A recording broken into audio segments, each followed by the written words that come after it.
Okay, this is going to show you what using Nearpod will look like, and I would like you to make sure you watch this prior to our Teams meeting. So when you log in, you will have a class and it will say Core 1, 2, 3, or 4. So you will click on that test or that class. So I'm going to click on this.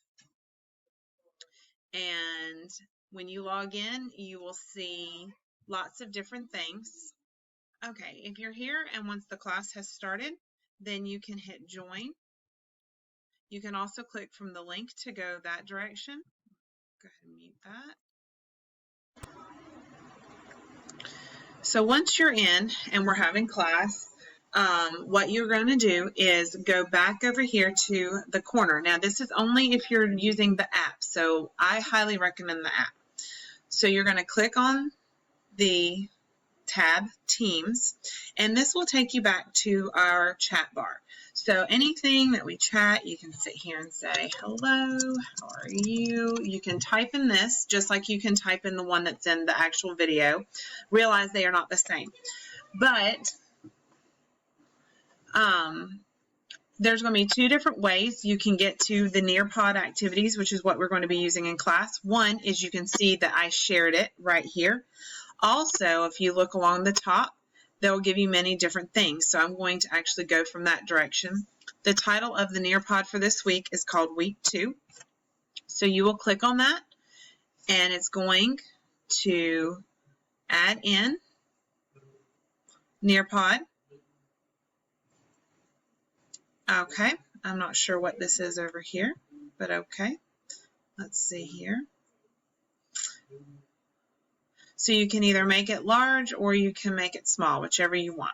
So you will log in with your name first and last, and you will join the lesson.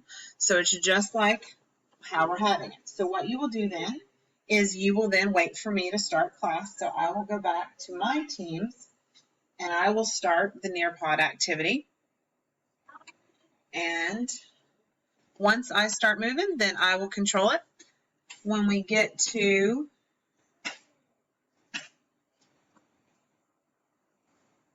the collaborative activities, you will actually be able to click on.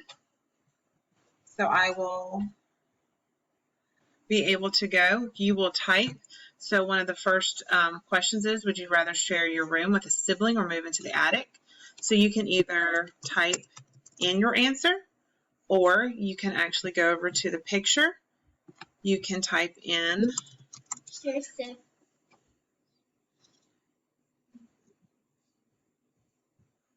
you could pick a picture that represents your answer, and then you can post it. So you could do either one or you could do both. And then as soon as I'm ready, we will move on to the next question. So if you have any questions, please feel free to reach out. But this is how you as the student will log in. And if you wanted to go back to where we were, you can always minimize your screen. You can go back to post. And then also you can go back to our meeting, and this is where you can see your conversation that we're having. But realize this meeting